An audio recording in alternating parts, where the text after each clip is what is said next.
You're listening to a Roddenberry podcast. I'm Norman Lau, and I'm a podcaster, and it's time for me to fly this show. It's 7 p.m. Pacific, 10 p.m. Eastern, and you're with us, and it must be time for Mission Log Live. Again, my name is Norman Lau, and I fly the show. And this is where Heather usually comes in, but unfortunately, Heather can't be with us tonight. Heather's caught a Rigelian bug. So Dr. Mabenga prescribed rest. So get well soon, Heather. I'm sure we will all miss you tonight. And here's how it's going to all shake out. You're going to join us. You're going to call the number that we tell you to call, or see the number on the screen that I'm going to give you in a second. You get in the Earl Green room. He lines you up, and then we get you into the program. So tonight on Mission Log Live, it's time for more stories of Pike and the crew of the Enterprise with Strange New Worlds Season 3, Episode 4, Among the Lotus Eaters. And if you would like to be part of our live discussion, you know what to do. But if you're new to Mission Log Live, and welcome if you are, or if you just need that reminder like I told you about, just click on the Zoom link or give us a ring by using the one tap from your smartphone, or call us. You see the numbers, 669-900-6833. Enter the meeting code and the password you see in the show notes on the side of my screen, and then Earl Green will get you settled into the room. And that is how you usually start the show. That's how I usually fly, the ship. So let's take a look at who's with us here in Facebook. What I love about getting on Facebook, like really, really early, or earlier, seeing everyone that's already lined up. So we have Scott Palm here. Scott, thank you for being here. Hello, Jane. Alan's here. He watches the show. So let's get some claps for that. John Arminio, nice to see you here. Being here on Monday night just feels right. I like that. It's very rhythmical. Hello, Dave. Hello, Dom. Let's see. Yeah. +1 for any kind of Electric Boogaloo or Highlander to the Quickening references, because those are sequels that are worth of note. Paula Harvith. We got a Paul in the pole position here. We have Jim McMahon. Hello, Jim. We have Mark. Hello, Mark. David. Hello, David. Paul 2. We got Paul Wright or Paul 1. Depends on who shows up first. Let's see who else we got here. Scrolling. Lots of familiar faces. Great names. Would be great to see your faces too. Always great to have all of you here with us. Scott Palm, Get Better, Heather Ray Barker. Thank you very much. And I'm sure Heather will get back with us very soon. I am going to vamp with myself. I absolutely will. But I'm going to lean on you, chat. So I'm actually depending on you to pretty much give me the content that I'm going to need to steal for tonight. That's how this is going to work also. But we do a little housekeeping here at the very beginning. This week on Mission Log, our coverage of Voyager continues this Thursday with Star Trek Voyager's Season 3 finale. You know this is the one that you've been waiting for. That's right. It is Scorpion, Part 1. That's right. We're doing Part 1, and then the week after, we're going to be doing Part 2. There's so much to fit in with this one particular show. John and I decided to divide it into 2 separate podcasts, and we usually don't with 2-parters, but it's that big. So this is the one where you don't want to be the fox in the parable, the fox or the frog for that matter, or pretty much any living thing that's propositioned by a scorpion for a ride across a large body of water. Don't do that. Don't give the scorpion a ride if you don't have to, or maybe you want to. Who knows? That's really up to you. It's about trust, really. And here's what's going on with the rest of the Mission Log programming. Now, we've talked about this before. On Roddenberry Entertainment on YouTube, we have several shows that we do as live shows, and that are also released as podcast recordings. So we have Mission Log Prodigy. A lot of you out there, thank you for your support. Hashtag Save Star Trek Prodigy. There's a lot going on the social media feeds. TrekMovie.com actually just posted this earlier today, that they've confirmed that the second Prodigy Blu-ray and DVD are going to be released, hosting episodes 11 through 20, which means that we're finally going to be able to collect the entirety of Season 1. We'll see what happens with Season 2. Speaking of Season 2, that's the last episode that we recorded. That was Shar, Earl, and I. We did that a week ago, and that covers all of the information that we have been able to glean off of social media and confirm on some of the social media outlets about what is happening with Prodigy Season 2. So please pay attention to that. Please share out the Save Star Trek Prodigy hashtag. Please sign the change.org petition that's out there. Once we reach 50,000, then that becomes a little bit more important in the conversation. Also happening on Mission Log the Orville, again, Captain Mike Richards and Jessica Lynn Verde are covering the Orville graphic novels by David A. Goodman set between season 2 and 3. That would technically be 2.5 if you do the math correctly. I haven't yet, but I trust them. Now, here's the kicker. If you haven't collected the library edition of these comic books, which is the oversized version of these comic books, and if you're a fan of the Orville, and if you love comics, and if you love giant graphic novels, oversized graphic novels, buy the library edition right now. I'm not kidding. It came in the other day. It is absolutely phenomenal. It is like one of those gorgeous coffee table books that you're just going to put on your shelf, be proud that you have it, thumb through it every once in a while to like read a couple pages, maybe with white gloves, because, you know, it's just that beautiful of a book. Get it. If you're a fan, you won't regret it, really. And then listen to the podcast and then call in and talk to Mike and Jessica about it. And that'll be all very exciting. So please remember that these shows and more are available at podcasts.roddenberry.com, and they can also be enjoyed on YouTube, as I mentioned as well. That's youtube.com/Roddenberry Entertainment. That's a lot of talking. And thank you, everyone, for doing a lot of listening. Let's take a look at some of the chat that's going on. Let's see. Jane says, you run the show, we run the chat. That's what we're going to do tonight. That sounds like a great idea.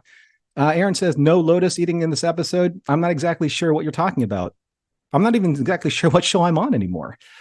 Scott Palm, Monday night is boring without mission log. That's the one thing, maybe we should get you some of the Lotus plants so you can forget how boring that actually is. Am I a frog or a scorpion? Matthew says. Fox. I do like the fox in that parable, the fox and the scorpion. It's a brave new norm. I would say, yeah.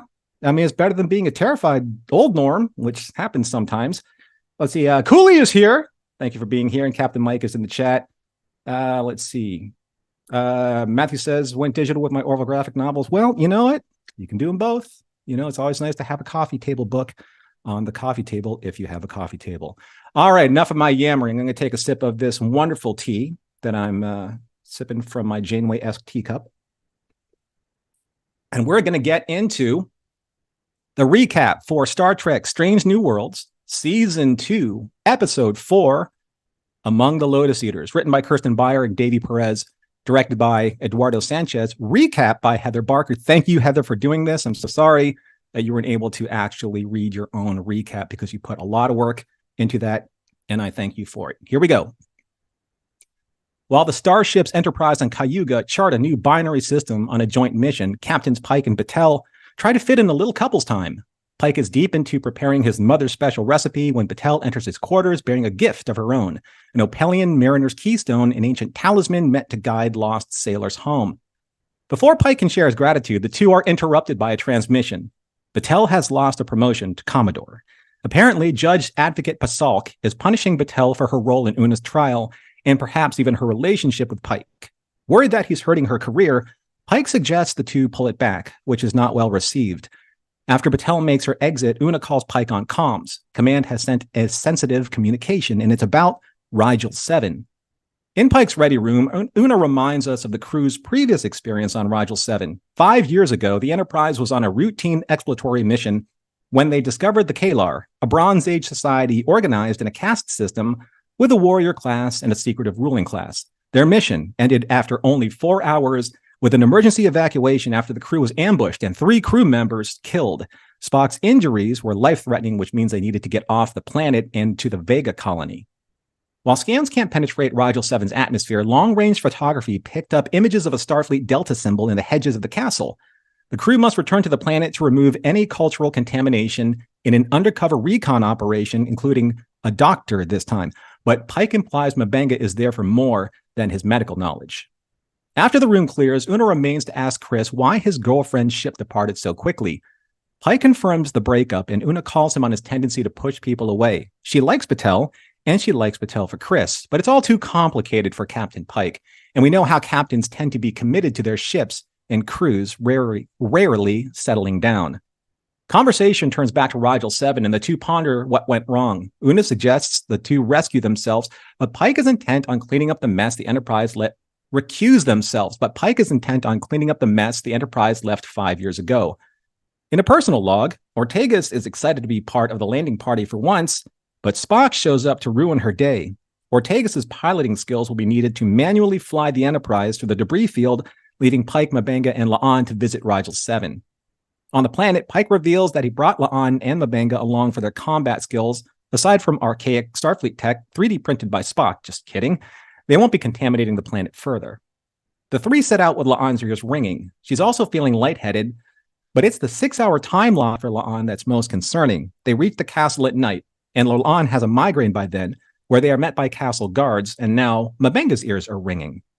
Yeoman Zach, believed to be KIA, is now High Lord Zacharias, and he is not okay.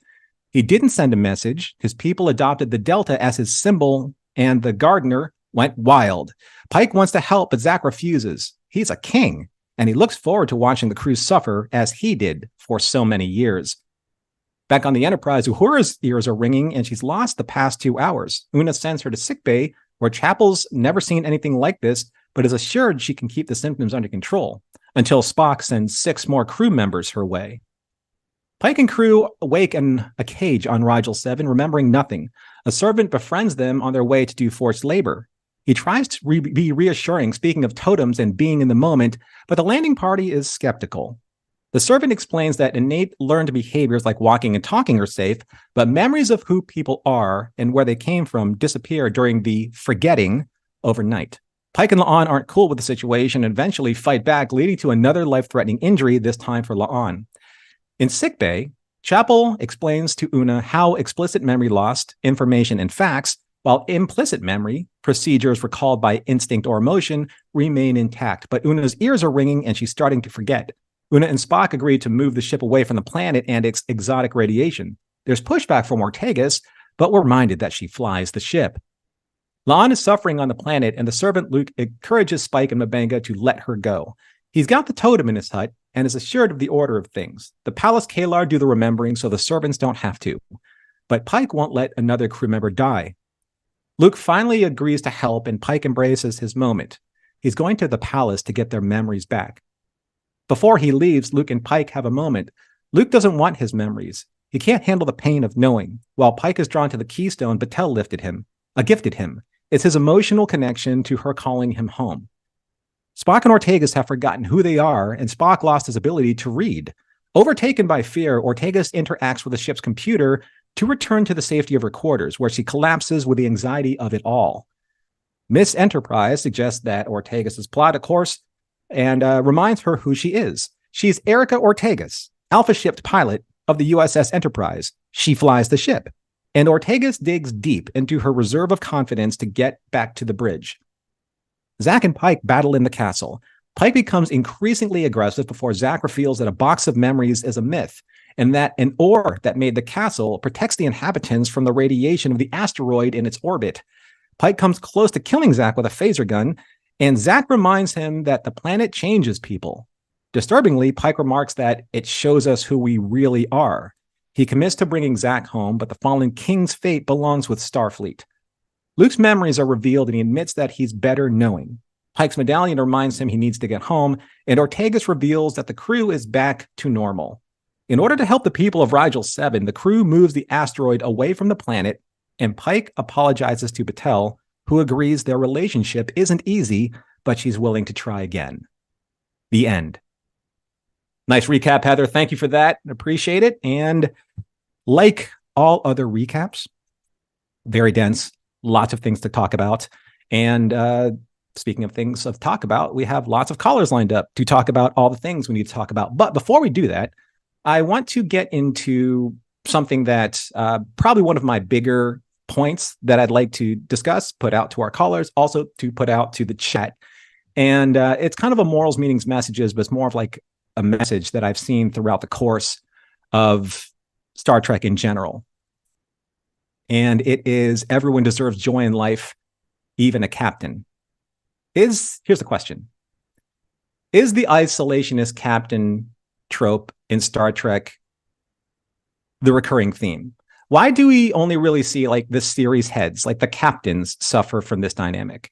So let's take a look at, say, let's go all the way back to the cage. Jeffrey Hunter's most famous scenes as Pike in the cage when he barks at Dr. Boyce and says, "You're damn right I'm tired."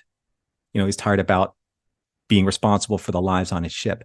And then Kirk at the end of The Naked Time, when he says, he looks at Rand and he says, "No beach to walk on," feeling forlorn about the isolation of a captain. And then let's take a look at Picard at the end of All Good Things when he's looking at his crew, finally sitting down to actually play poker with them for the first time. And he says, "I should have done it this long ago, or a long time ago." Even in Scorpion, at the end, Janeway says to, or in the middle of it, Janeway says to Chakotay, she says, "I keep looking to all these captains, my comrades in arms, but the truth is I'm alone." And now, all the way back to the Pike era, Pike is distancing himself from Patel so early in this episode instead of actually trying to fight for his relationship. So what is it about the legacy of the Star Trek main cast captains? Now, I know that Sisko's the captain too, but I'm talking about like the deep space exploration captains that places them in this isolationist mentality.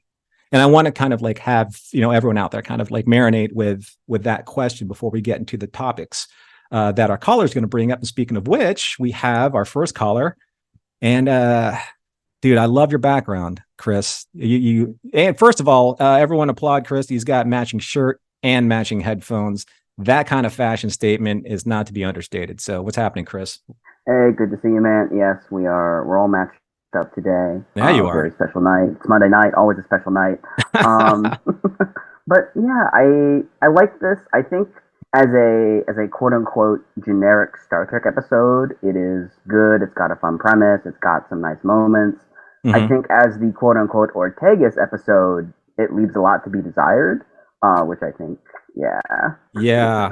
That's a conversation point that's kind of like made the rounds in the Mission Log Discord, and it seems that there are a lot of us out there that are fans of the Ortegas character, but we're only really getting, what's kind of summing up to somewhat of kind of like a guest starring role, right? She's obviously Melissa Navia's main cast. That's the fact.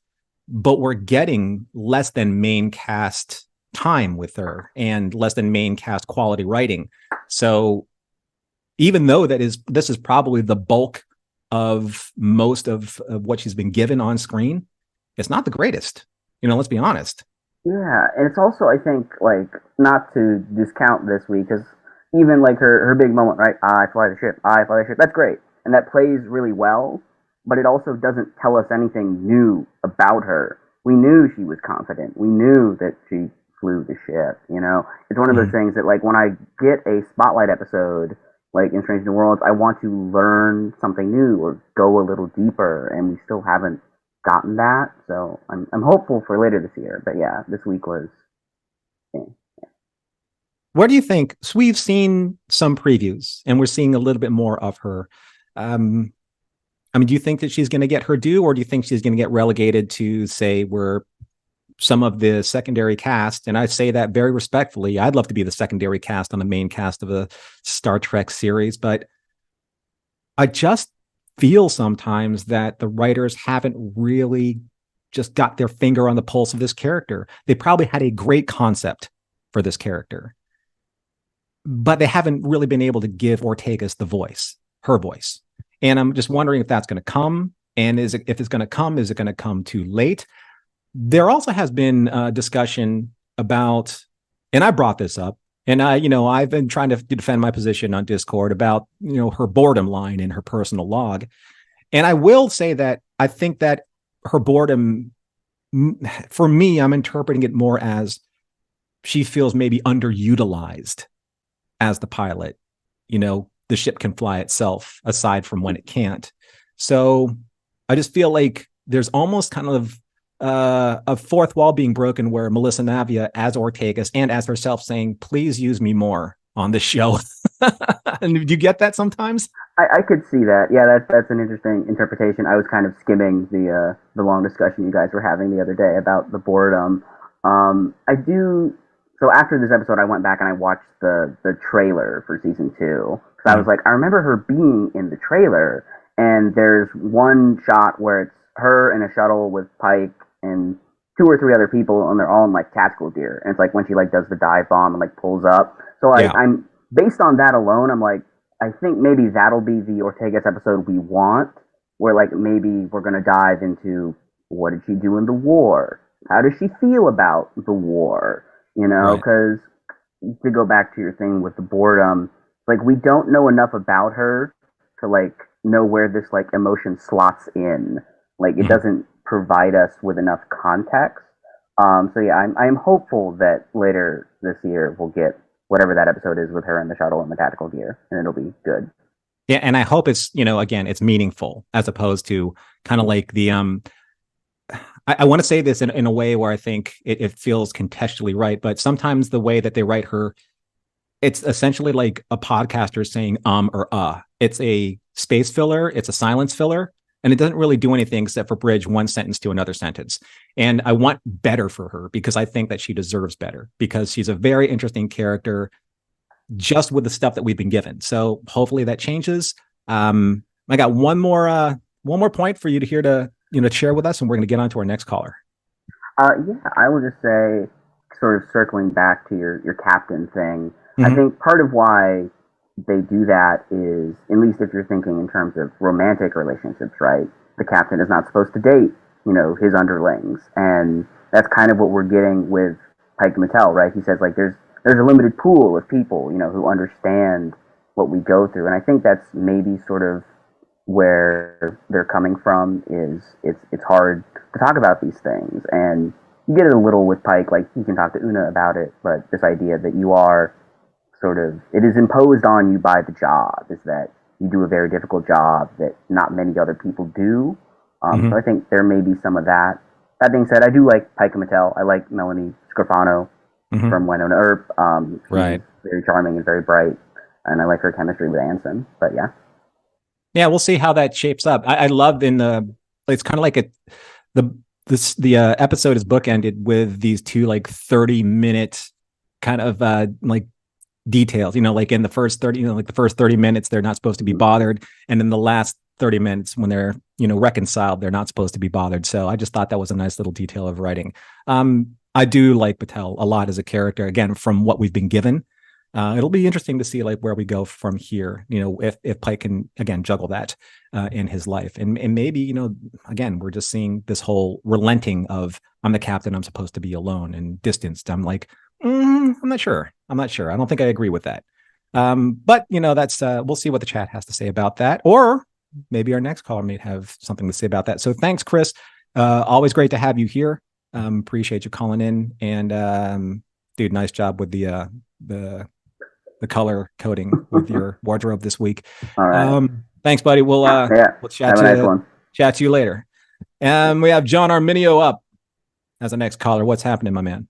I'm doing great, Norm. How are you?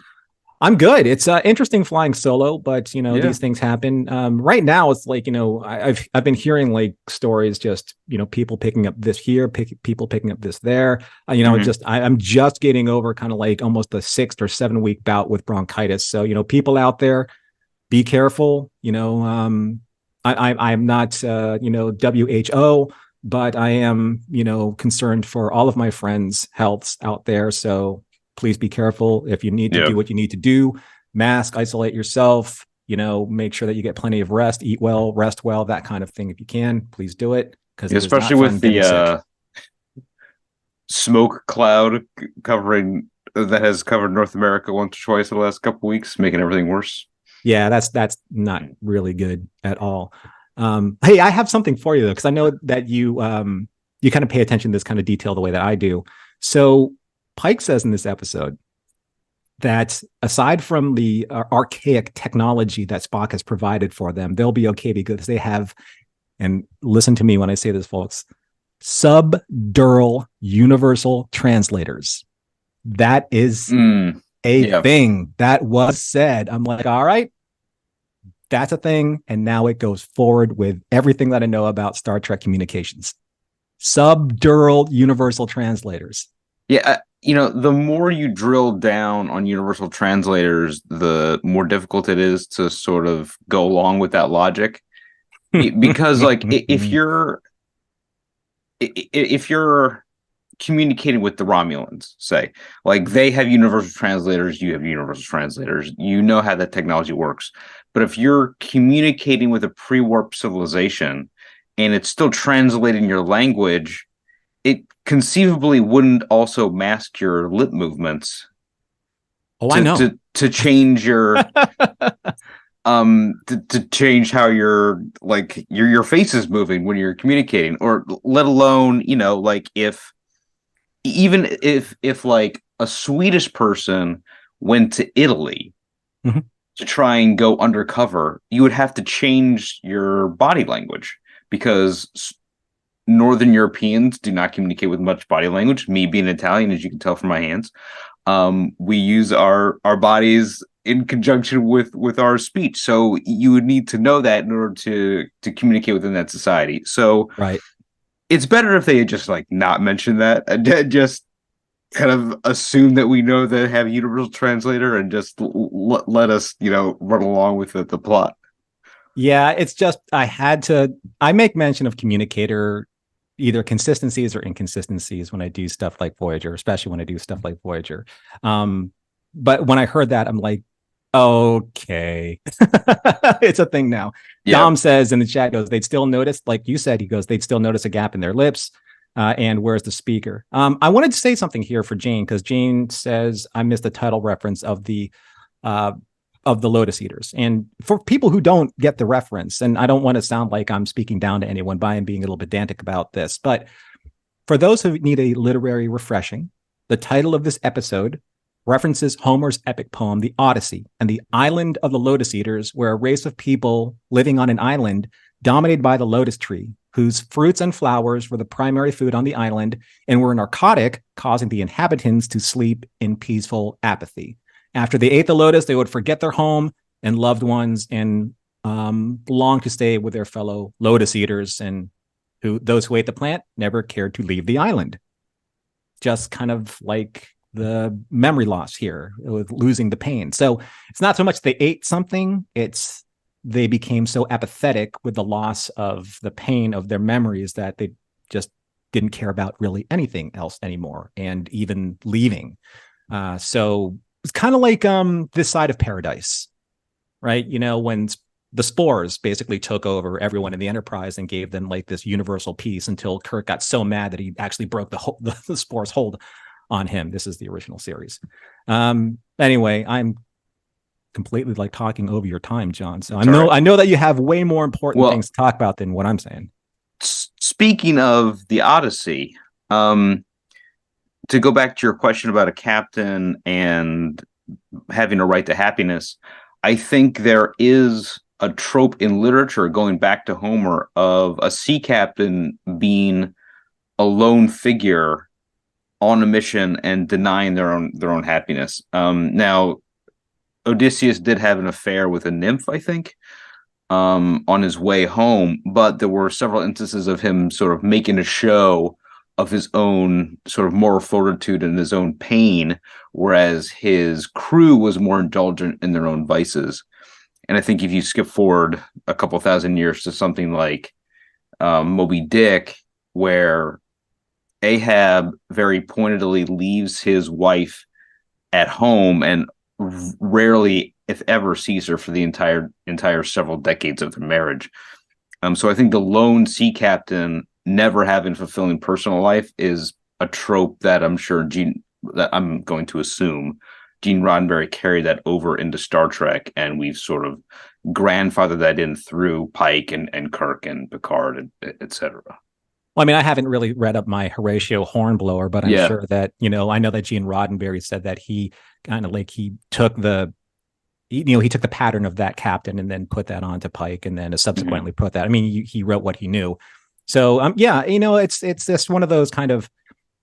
Well, let's see. I'm gonna steal Mike Richards' comment here. I think the lonely captain syndrome is an expression of the age-old adage that it's lonely at the top.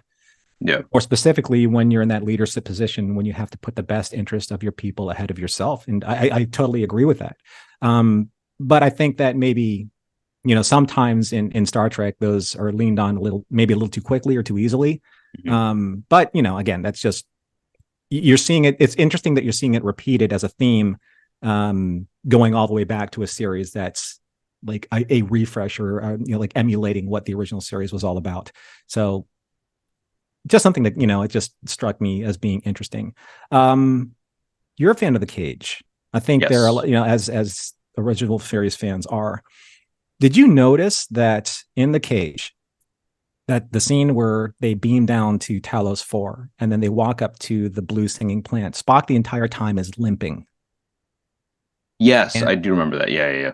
And then they make a reference to Spock being nearly killed, by the savages on Rigel 7.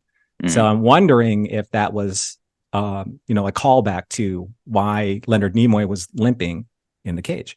Yeah, I do like this sort of connecting the dots in Star Trek. But I think that's also a result of I like when Star Trek deals with the consequences of its own actions. So like the Menagerie or like Who Watches the Watchers, sort of the writers being cognizant of the consequences of the spacefaring civilization making repeated contact with pre-warp civilizations and what happens after that and what are the consequences of that, especially if you're not thorough with your cleanup. Like you and John have said several times on the podcast, just leave a cone and and fly away. So just fly around it. Yep. Yeah. So the fact that this episode is able to deal with the consequences of what happened on Rigel 7, and also sort of make us aware of, why it might be so dire or might have been so dire for the Enterprise crew those years ago. I particularly enjoyed that. Yeah. And it gave me an excuse to, abuse my personal account at Paramount Plus, because they're actually showing Star Trek that I can watch. Amazing. Oh, yeah, I said that. I did because I can. And I'm still... We want to get into what these content providers are deleting from... Yeah. Jeez. I'm going to get on with the show. We have about time for one more point here, John, and then I got to do a little station break here. But what else do you have for us tonight? Although I think in any sort of amnesia episode or plot, I think we lose a little bit of the team dynamic that I love so much in Strange New Worlds. Like the team working together well, I think is something that I enjoy. But I also, what I loved about this episode, I think most of all, was that we got to see the characters stripped of their sort of surface moral codes and Starfleet regulations, and they were left with their bare core morality to make the right decisions.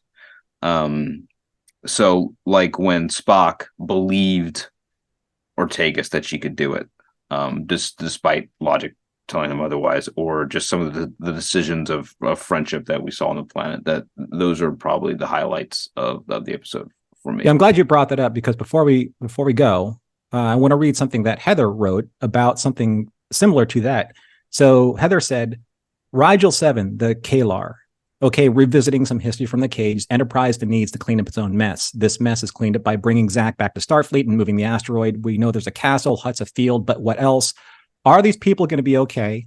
Pike says that the planet, the radiation, shows us who we really are, and Pike nearly kills Zach.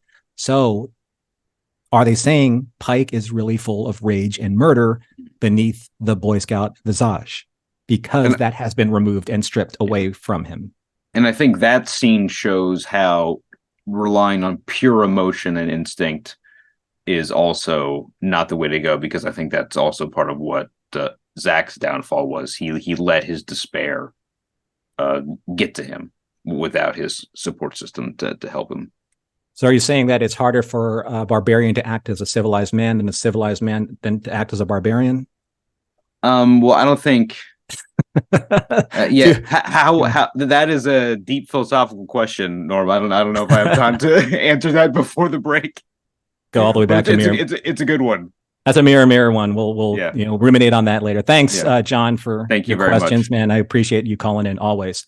Before we get to our next caller, just want to talk a little bit here about our Discord. Now, if you haven't heard of our Discord, and I think you have many times so far on the show, because I've dropped it a couple times here on the show, So our Discord is where our Patreon subscribers can join in a larger conversation, some live chat conversation, some conversations that happen in a multitude of different threads, ranging from, I don't know, something as universally important as really fine dining and food. That's where John and I usually hang out most of the time in our Epicurean chat, to the ever-growing Star Trek chats that we have.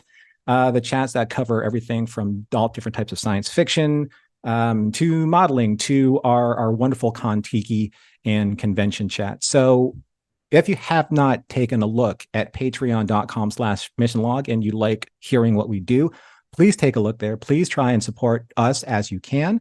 And once you choose a tier and a subscription that works best for you, then that will qualify you to join us on the Mission Log Discord, where we have, I think, a live show every night of the week, ranging from talking about Strange New World Season 2, hosted by Heather. We have Captain Mike hosting the Orville chat. We have Matthew Comagis here, hosting the Twilight Zone chat. I host the Babylon 5 live chat every Friday night. We have our, patrons. The reason why we created the live chats is for our After Dark chat, which covers the podcast drop of the week, of which this is going to be Scorpion this week. And we also talk about, and one of the special perks for our Patreon subscribers is our uncut version of the recording, which includes a segment called Value Added Material, where I usually drop some pretty hot takes. And just to preview the hot take for Scorpion, let me just say this very quickly. Josh, I can't believe I'm going to say this. Janeway was wrong. That's all I'm going to say. So, yeah, I said it. And it's part of the value-added material for the Uncut show. So please support us at Mission Log, patreon.com/Mission Log. And we hope to see you in the Discord. We have Ellen as our next caller. Are you surprised that I dropped the VAM hot take? Well, you never know what you're going to get. I always like a little bit of a spicy preview myself, Yeah, it's always a good surprise to have.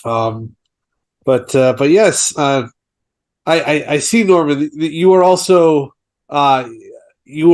in blue, which means that you have also spent a long, hard day crushing rocks out in the field with me. Is that correct? Take a look at the calluses. Wait, no, don't look at the calluses on my palms.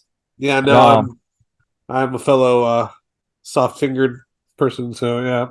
I'm wearing blue. I'm wearing blue, but kind of like with green. So am I like if I were like playing Settlers of Catan, I'd be trading wood and ore. So there you go. Yeah, take a quick saw break, and then you're back to the rock crushing. So yeah, it's all good.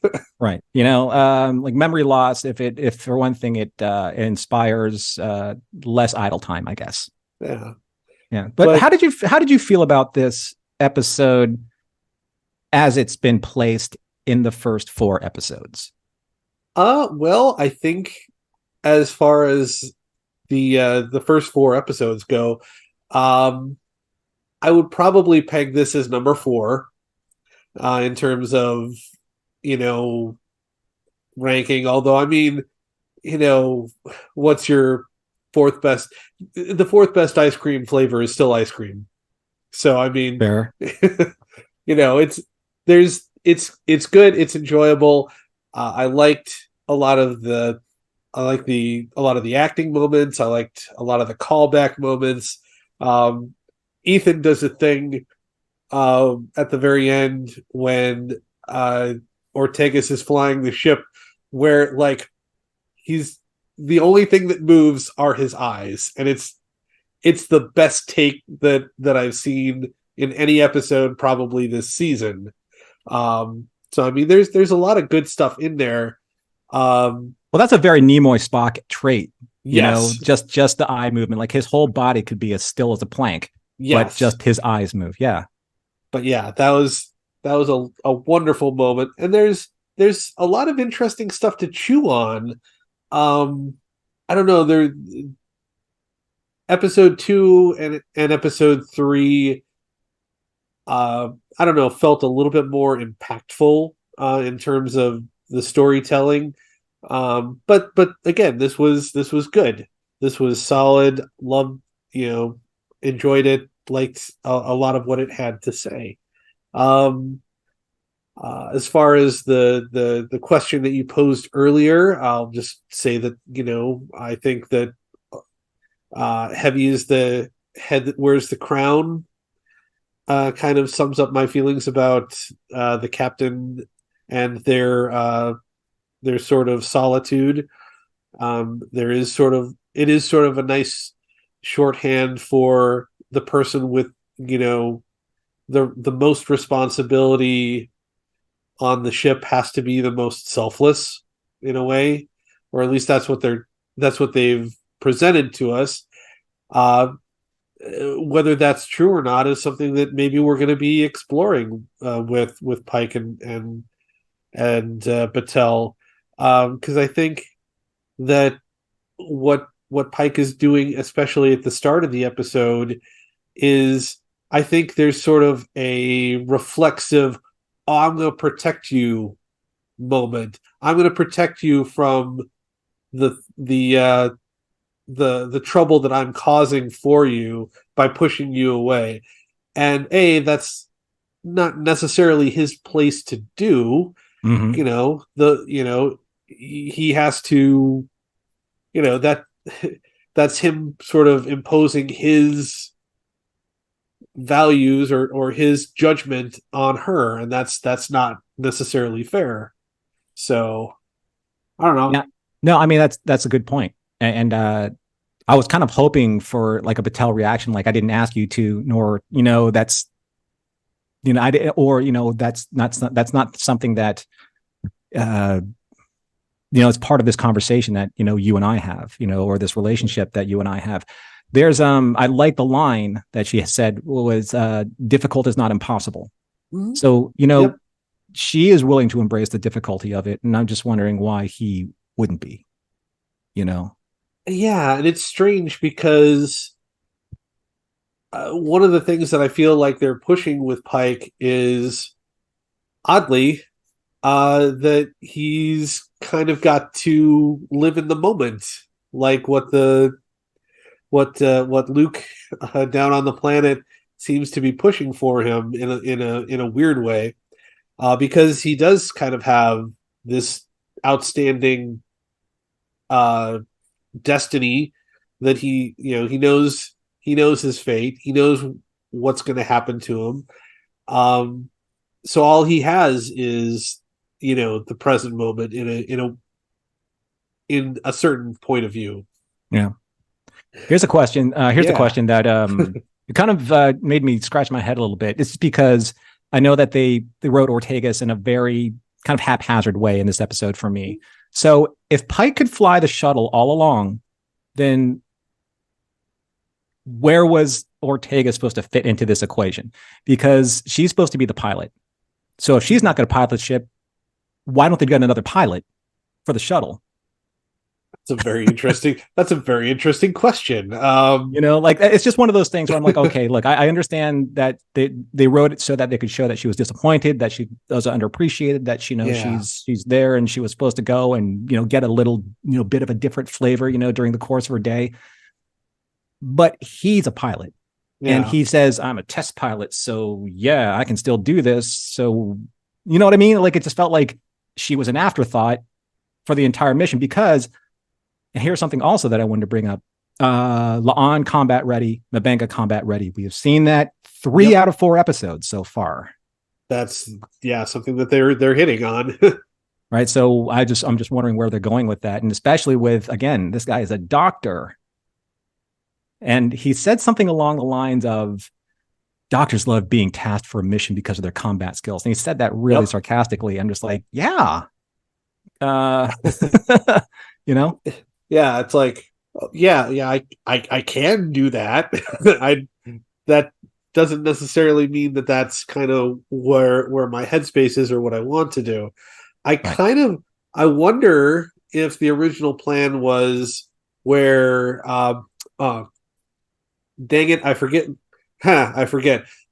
which one it was, but there was the one astronaut that stayed in the LEM on the moon mission. And I wonder if that was maybe going to be her thing, but then why does she have to get dressed up like the rest of them? Just Other again, than they're all dressed up and it's fun to wear the hat. one of those weird things. Just Yeah. again, one of those asides. Just think about it. If everyone has a really good explanation.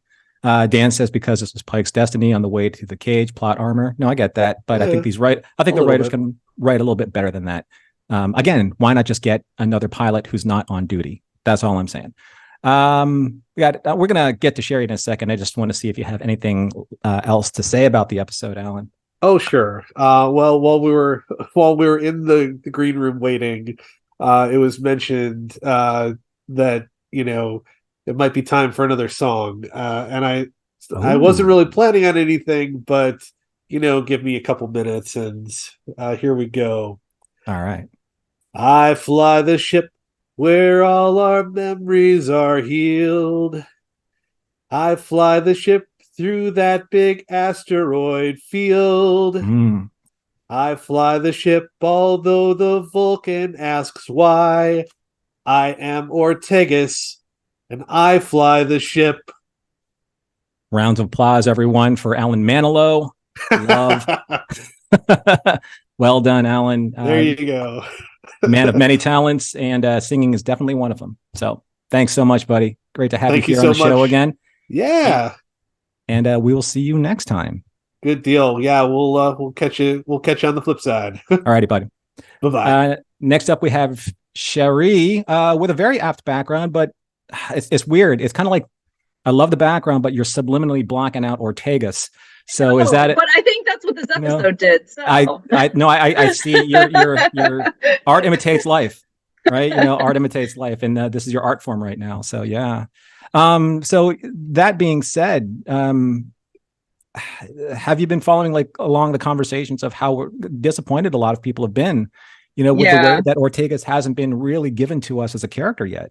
And I agree. This had better not be the Ortegas episode, because it's not no episode where the character is completely not remembered who they are. It can be the episode about that character.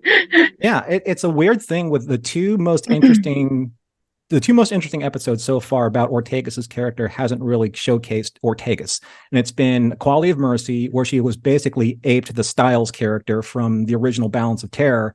And this episode where she's the most interesting because of the affliction that's plaguing her, rather than her being a skilled pilot that has all of these different abilities and seeing a little bit more of her personality. So it's just, I fly the ship because I can also make fire. That's very primeval, rudimentary type of behavior from her. But they set her up for something interesting, and they just kind of really pull the entire episode out from under her. Right. And I think that they for some reason that I never understand with the show, they seem to feel like she is hates Vulcans, and I don't know if they're getting that from the alternate universe Ortegas. That doesn't make any sense, because that wasn't the real Ortegas. So right. It would make sense maybe for that one not to like Vulcans for blah blah whatever reasons, but I mean, this one, the only times that she's mentioned it, which I would love to hear the full story of, is when she's talking to Chapel, and she's like, don't get in between a Vulcan relationship. They will hit you with a Litva. Have you ever been hit with a Litva? See? I still have scars. And it's yeah, that could be an interesting story about why she hates Vulcans. Tell us what it is. Tell us the story. Yeah. Maybe again, in a future episode, we might get that in one of those shuttle confessionals, because that happens.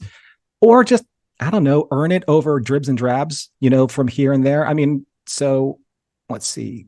Someone in the chat said she steals moments. Carlos says she steals moments wherever she can. Well, you know what? So do really good shots of the Enterprise exterior in space. That doesn't make for a great character, right? So we don't want stolen moments anymore. Stolen moments happen in season 1. Character threads happen at the end of a season and the beginning towards the middle of the next season. So let's see some character thread going here. I mean, let's see some actual substance. Especially since Lon got a whole episode for her. And I love my favorite episodes are the episodes that are specifically for one specific character. So I'd like all of them to get their own episode. I will say though that for Pike doing the pilot thing, that actually made sense to me. Okay, because it's just kind of like it would be better in an ideal situation. She would be the pilot, and maybe like Alan said, she would be like the astronaut who stays on the shuttle. I don't know, but he's basically just like because he's Pike and he can do everything. He can do this. It's just that in an ideal situation, he'd be, able to do captain-y things, and then somebody else would handle the piloting. But since this is not an ideal situation, and since she's the best one to pilot the Enterprise, that's why. Although then they kind of were just like, well, Una can also do it. It's like, okay, well. Right. You kick the can down the road, the can isn't that special anymore, right? Right. So, and the thing is also, it was the away team mission was strategized for 4. So I'm sure that there are certain tactics. It's kind of like, when you balance kind of, you don't put like 2 huge weights on a weight bar and 1 weight on the other bar. It's unbalanced. So I'm sure that there were tactical reasons why there needed to be 4, looking for each other's backs, making sure that everyone has cover, making sure that you have a backup system, the buddy system, things like that. But all of a sudden, Mr. I got like the impressive finger pointing at my head. Talented guy's like, well, I was a test pilot. Well, that's not the point. The point is that you actually called for somebody to pilot the shuttle because you needed to do something else in that mission, like focus on the actual being a captain. Yeah. But when do captains ever do that anyway? This is true. Yeah. But I did wish that they had. So she's the only one who wore the hat. And they even said later on that their helmets were what was protecting their brains. So I just wish that like hat had just like had some like metal in it or something, and that she had been the only one who would have been protected. That would have been really cool. Literally the reverse of a tinfoil hat. Yeah, exactly. Yeah. Protecting their brains from that would have been actually really interesting. They even could have kept her on the ship, like if she'd gone back to her quarters and seen the hat and been like, oh, why is this here? And Beth like puts it on and then like gets her memories back. That would have been really cool. You see, now you earned the hat, the writer's hat for this evening's conversation. Should get you the writer's hat. How about one last point here, Sherry, before we have to let you go and get on to our next caller? Yeah, speaking of writers, though, even though this particular episode was not my favorite, the last 2 were amazing. And I listened to a great interview with Jesse Gender and one of the writer-producers of Strange New Worlds. Mm-hmm. And he was talking about how Strange New Worlds is very different in how most writers' rooms are, in that they let the writers stay on. And they Anson Mount even mentioned this in his Ready Room interview as well. And I think that's probably why the writing is so good. So more people should do that. Solidarity for the WGA. Yeah, for sure. Pay the writers. That's right. Pay your writers, pay your talent. I mean, what we're doing is we're literally like enjoying the fruits of their labor. So, yeah, and it's only fair that they get compensated for the work that they're putting in. And I stand with the WGA. It's there are many writers that are working hard on these shows, from the live action shows to the animated shows, and so they should be recognized, for the work that they do. Just like everyone else, like special effects designers, prop designers, stuntmen, things of that nature. People in those professions for sure.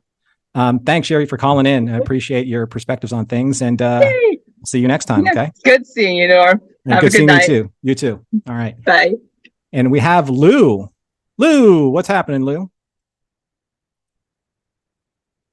I said I was going to unmute. Earl ruined my intro again. Got the shirt?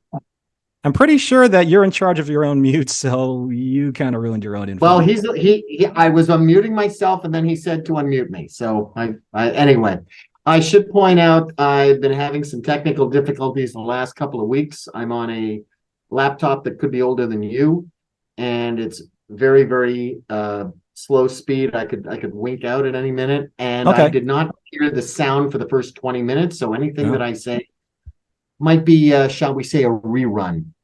All right. I'm sorry that I've been binge catching up, and I really wanted to be here last week because that was the most Canadian episode I have ever seen of Star Trek. I mean, I've been to all of those places. Would you say then, from looking at the episode, that they were in 2023? I would say they were in the 21st century. Okay. I mean there were certainly some special effects at the museum where they held Little Con. Oh yeah. But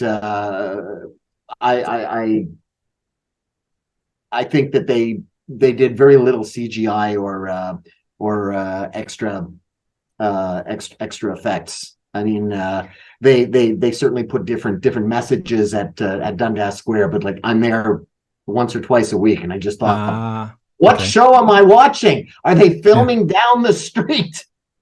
I'm not giving up, by the way. I do want to be auditioning for that show in season 3. I'm just putting it out there for the Go for it. Okay, now I still love Strange New Worlds. I think it's the second best Star Trek series on the air, unless you count the Orville, in which case it's third. The best part, the best part of that show, as I think of any show, is the acting and writing. And I thought the last 2 episodes were superb. They're not perfect, but superb. And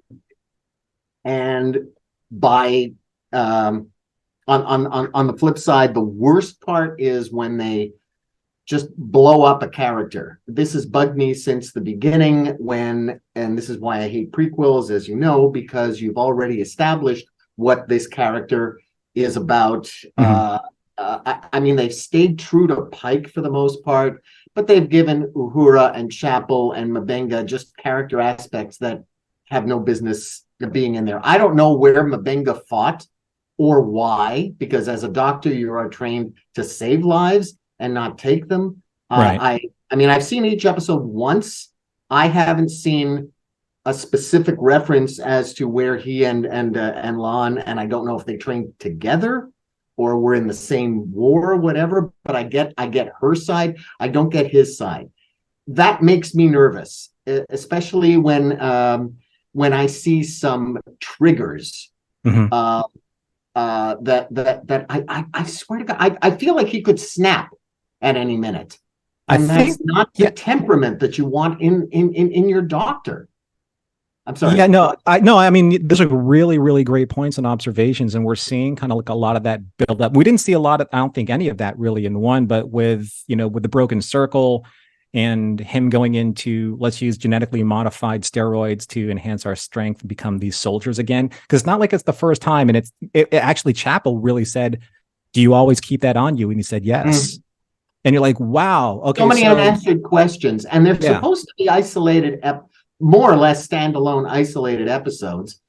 I mean, I'm okay with non-serialized shows. I prefer that, but there are questions we kind of need to have answered, and I'm hoping that we can answer them this season, because I swear to God, M'Benga makes me nervous. Yeah, he's probably the most concerning, just because he's walking this duality between healer and killer, right? So, and this was not apparent in season 1.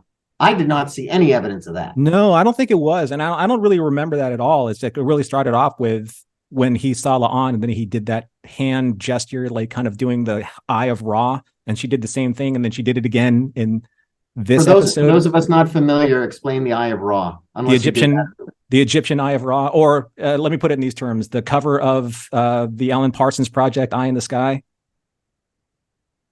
I know the album, but I can't picture it. But okay. Well, it looks like it's symbolizing. The Eye of Ra, the sun god of the Egyptian mythology. Okay, but but how? Oh, how but it looks like what she's drawing, like that line that she draws underneath her eye when she sees M'Benga, and M'Benga draws the same line back. I don't know what it is. If it's a military thing with Starfleet, if it's some type of infantry thing, some type of shared kind of like battle salute that they have with each other. That's what I'm wondering. Do we, and I guess we're speculating, did they serve in the same battle together, or did they serve together in the same battle, or did they fight in the same war but didn't meet each other until they served aboard Enterprise? Not that matters so much, but again, it makes sense for La'an. She's in security. She needs to be combat trained. Right. I I don't see it in Mabenga. This has to be explained to not just to mollify us, but to really give us some sense of closure or completeness. There's too many unanswered questions. Remember the very first episode of Star Trek, arguably, Kirk tells, I forget if it was McCoy or Crater, he doesn't like mysteries because they give him a bellyache. Yeah, I don't like right. mysteries within mysteries within mysteries, like a riddle inside and a mystery inside an enigma. I want Mabenga to be a doctor. We had that whole story about his daughter. That's gone. It was resolved more or less satisfactorily, but now this whole aspect that came out of nowhere, and that's the other thing. There's been no hint of any of this all this season. Sorry, I don't mean to. Well, it's not. It's not necessarily. well, that's not necessarily true. It has been hinted at in the Broken Circle, where he talked about he was on that moon with that Klingon, where it was so bloody it rained blood in the atmosphere, and that's very well possible. This season? That was the first episode. Yeah, when they walked. No, but I'm saying it wasn't last season. Yeah, it was the first episode, the Broken Circle. He was treating a Klingon inside that stolen Federation ship, and the Klingon insulted him, and he said, "What do you know of that battle?" And he said, "I know that it was so, was so brutal it rained blood." And he was like, "Yeah, oh yeah, you were there, right?" So there are hints of that darkness, and maybe I've actually speculated this in some other discussions that there were Makos at one point in time in Starfleet, and it's very well possible he was a doctor of a Mako unit that went inside and did some pretty seriously nasty things, but he was their medic. And Mako, just so I don't have to look it up to remind Makos are in. You're a Star Trek fan, right? Well, okay. the original series. But hold on a second. All the acronyms. But your shirt literally says Trek Trivia. Yeah. Okay. Because I know I have all the answers in my database, but I would fail my own show if it was on Enterprise or Voyager. Yeah, the Makos were, and they actually mentioned this in Star Trek Beyond. The Makos were the kind of like the special forces within Starfleet. I knew that. I couldn't remember what the acronym stood for. Something combat officers, but I can't remember what it was. Okay, but you know what the Makos are. So it's very well possible that he could have been one of these very specialized, trained combat medics, and you would be trained in something like this. So So when you say combat medics, you don't mean a medic who is in a combat zone. You mean a medic who is also trained in combat. To me, honestly, those two aspects are in direct contradiction. I think they're incompatible with being a doctor. Just being trained as a soldier instead of being trained to save lives and heal people, I think is just incompatible with his being. It would be well, there's a difference between being trained to take a life and being trained to defend yourself that takes a life. Okay. So I mean, he can't really help anyone if he himself has gone down in a combat situation. So, and maybe that's that kind of belabors the point, but that's very well possible that that's where Mabenga has received his training and doesn't want to talk about it. But I don't want to hang on to that too long. So if there's one last thing you would like to say before I have to close the show. No, I was just going to say I'm glad that I've caught up. And the next time if you do need a co-host, you'll remember me when I get a new setup. I will keep you in the very front of the back of my mind. That's all I can ask. All right, thanks, Lou. Appreciate your call. All right. And I would usually turn to Heather and say, Heather, anything left to say? But all I can do is really wish Heather all the best. I hope you get better and feel better and get back to us real soon. Because honestly, as much as I was able to do this, it's really not quite the same, without you or John here. And all I can say is I hope both of you come back very, very soon. And but I do enjoy talking to the chat. I do enjoy reading all of, as much as I can get to them, reading all of your feedback. And thank you for being patient with us, with my blathering on. But I do love talking about the show. I do love talking to you. And with that, we are at the end of our show. So let's do the thing. Mission Log Live is produced by Roddenberry Entertainment. Technical production on Mission Log and Mission Log Live is done by the incomparable Earl Green. Be sure to visit podcasts.roddenberry.com for the latest from Roddenberry Podcasts. If you would like to support Mission Log directly, give us a look at patreon.com/Mission Log. Again, we hope Heather gets well soon so she can be back for the next episode of Mission Log Live and our continuing coverage for Strange New Worlds. Thanks to everyone in the chat who has joined us here live or those of you who will join us later. We look forward to seeing you all next week. This is a Roddenberry podcast. For more great podcasts, visit podcast.roddenberry.com.